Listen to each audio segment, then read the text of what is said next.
Hello everyone, and welcome to another game of Warships. Today it's one of my replays and I'm in the Atlanta at Tier 7 US cruiser. We are on the map Trap in a 3-point domination game. It's unfortunately a Tier 9 battle, although not too many Tier 9s are around. No subs, no carrier, so at least we have that going for us. So this game is a bit of a train wreck and somewhat sad or hilarious. But yeah. This is also why I started this game from the start, and now we are running at increased speed until something happens, but I just wanted to show you how this unfolds, right? So basically, everybody that spawned at A has already abandoned the camp. Now it's true we don't have a destroyer down there, because we only have 2 DDs and Viper has decided to go for B.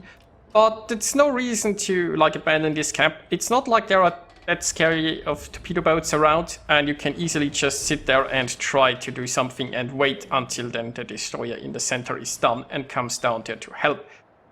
But our team isn't that tactically sound. That's how we should call it. Now we have about 3 ships going for C, which is alright. We have 3 ships on one flank and 0 ships on the other side, and everybody is plopping behind B. But they're probably not that useful. Now the good news is the enemy team seems to have a similar plan. Just plopping behind a camp and be useless. Now it's about time that we go to normal speed again, and I'm trying to peek here and see if there's something I can do. Now, this is hard to position for an Atlanta here because of your limited range. There aren't that many places on the map where you can be behind island cover and be useful, and you most certainly don't want to open water gunboat in an Atlanta. Of course, it all depends where the enemy is positioning as well. So right now I could technically be behind this island and shoot some enemies. Unfortunately, there was nobody spotting, so that's why I came around here myself, and now I'm gonna reverse back in. I can't really be detected in front of all of those enemies. I can get a salvo for 2 and then reverse back to safety. But this isn't going to do much long term. I could try to go towards C, but once again, I'd have to go all the way up to where the Chingmu is and then hope that I can do something around this island and not get pushed around and just obliterated. So once again, it's not that easy. Now my division mate has taken a very aggressive path into the center of the island, but it's one of the positions where you... Well, it's one of the best positions to be in range of something. It can be very exposed though, so there is a certain amount of risk, and I've decided that maybe I should join him because clearly what I'm doing right now is not working. Not that the center is going to work so much better if we don't have spotting. Unfortunately, I'm spotted immediately here, and there is the Harbin. It's probably the Harbin that saw me. I mean, technically, I guess it could have been a destroyer somewhere, if it's the outskirts of sea. So I'm popping a radar just to see if there is anything on here. Now, thankfully, I've been in concealment now, as soon as the Harbin smoke. Torpedoes, direct front. But if I shoot here, I get detected. That means the destroyer is around somewhere. And that, well, it's in C, most likely, and somewhere in C where it can spot me. Problem solved, sir. And I've got 2 fires on me right now. Maybe I shouldn't have damage con earlier. So this is not going very well. I mean, as soon as I was detected when I moved forward, I knew there was significant risk to my ship, and I'm detected. Now there is an Albemarle here. It's also a bit broadside. I could even try armor piercing, so let's do that. I'm in concealment again. This in and out of concealment is somewhat problematic. Yeah, also if I push too far towards this island, I might just get hydroed through it, because there are most definitely hydro ships on the other side. I'm getting some reasonable damage though there, finally. So this whole, moving forward was quite a bit of a risk. But let's be honest, what else was there to do? Our team still hasn't moved out from behind B. Now, thankfully, the enemy destroyer in the south has been taken care of, and Viper will be able to contest A soon, I guess. There's still a York down there. The enemy team sent 2 ships to A. Only a destroyer and a York. So we are, in a way, also pretty fortunate. We left A completely open. If the enemy would have a large force that had pushed through, all of those ships behind B would be in a crossfire now, and we would be getting wrecked.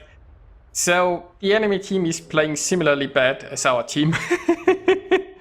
So at least there is that, right? Now the reason I'm not getting closer to this island right now is the threat of Hydro. Because Hydro would get me detected and that could be a problem. Once again, we don't have much vision ourselves, so that's a bit of a shame, and we've just lost our destroyer in C. With that, C is in danger of falling into the enemy hands. We still have a Buffalo there, a Buffalo and a München.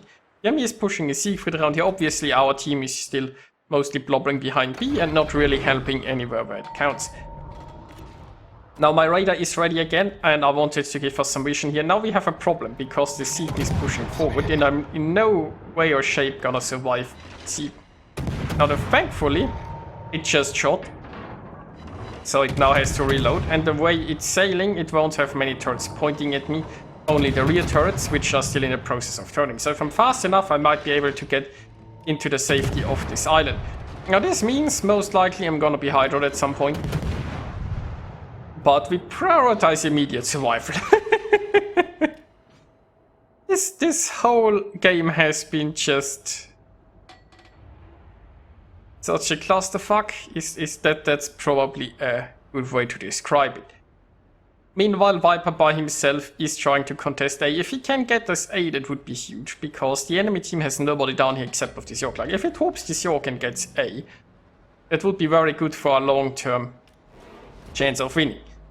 Meanwhile, our team is still just, you know, sitting there hoping for something to happen. I have to say though, the Kutuzov, I think, was the one that supported Viper down there against the Destroyer, and was the one that was sort of at least inclined to do something about A, so we should mention that, I guess. Now I'm once again stuck here, and well, Hydro is ready. Now thanks to Hydro, I can see the enemy on the other side, but they can Hydro back if they want to. So I'm once again here in a stalemate. And I mean, there is no way I can push around here. Yeah, they are hydroing back. So the question is now, will the enemy be able to shoot me, right? Once again, what keeps us in this game is that the enemy is about as bad as our team. Nobody is positioning sanely in any way. Now I'm under attack from the secondaries of the Titan. I don't think it can lob shells around here, but the secondaries seem to have the angle, so I have to go forward and I have to use this island here as a bit of cover. And thankfully, as we've established, the enemy hasn't pushed around here at any way. Viper took care of A. So there is that. Now the enemy could at any point make an actual push here. Our team could at any point try to position in the way to actually fight, but both of those seem unlikely. Now we do have an Alsace moving forward, and maybe the Alsace is gonna come around here and help against those cruisers. That would be very nice. You know what, let's have a look.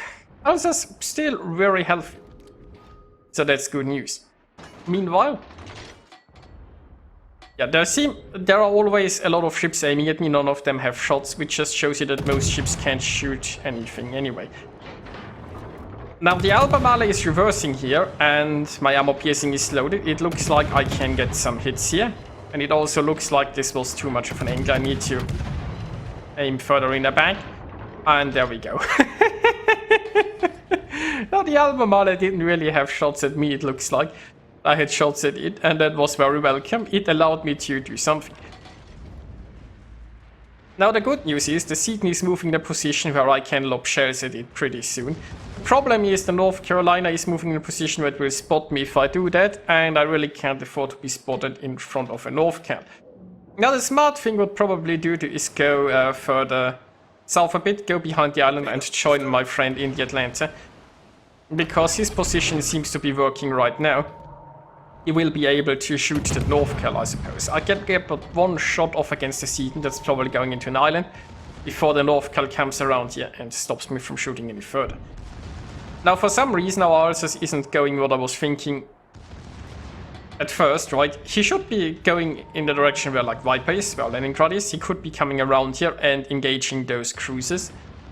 Instead, he's charging into the battleships, and also you definitely don't want to go through this small passage here where there is a Seaton with torps, a Harbin with torps, and a York with torps, right? If it had gone around here, then it would be able to farm those cruisers from safety. Meanwhile, I've decided, you know, nothing else is happening here anyway. I'm just gonna go for it and I'm gonna challenge this yacht. Now, this is a pretty much, well, not very sane plan, but we've run out of sanity a long time ago. So, I'm just going for high explosive. I'm getting some very good salvos here. I'm not sure if I don't think my armor piercing is strong enough to get Problem solved, sir. York Citadels here. But, you know, high explosive did the job, so why change? And, you know, this is where my story ends. It wasn't the most glorious game in Atlanta, but I guess I did what I could. Now, the Alsace was thankfully sane enough to reverse a little bit here and not eat all of the fish. Our victory is in sight. Now we will start to speed this up a bit. So as you can see, us having 2 points, we are going to win a stalemate in the long run. And we are suddenly also doing well on ships for whatever reason. Victory is in sight. So all we need to do now is basically nothing and we win. Now the Alsace has decided this is a good time to push forward here and, well, we'll see how that goes. It's in secondary fire of a Friedrich. It's charging against the Cleveland. Meanwhile, Viper got rid of the Harbin. Yeah, that Alsace is gonna go down. The Cleveland is gonna survive. Now we had 920 points and we are ahead on ships. So once again, we would just win if we do nothing. Meanwhile, the enemy destroyer seems to be hunting our 3 ships there on site. It looks like that Mainz is gonna get torped. Well, okay, it's still alive. Unfortunately, the enemy Cleveland got Viper. And we are at 980 points. Well, we were. Now, next up, the Seton is gonna charge in and die. And this is the point where we most certainly have realized that in order to win this battle, Youth just needs to survive. So he is running away, he's getting in some more shots while undetected, and meanwhile the North Carolina is going for I don't know what. But with Youth just sailing away, we're gonna win this on points. So this battle happened. And somehow we all ended up in the top 3. Yeah, this was a tier 9 game, right? So anyway, it was just such a weird battle because our team completely abandoned the side, which is usually a death sentence, but the enemy team almost also abandoned the side, which is, you know, both teams basically mirrored their bad play so much that we could manage to carry it to victory somehow. I got a bit lucky that I survived at the beginning there in the Atlanta. And it never felt like I did that much, but apparently I did. Oh well. So I hope you had a laugh at you watching this, and I'll see you next time.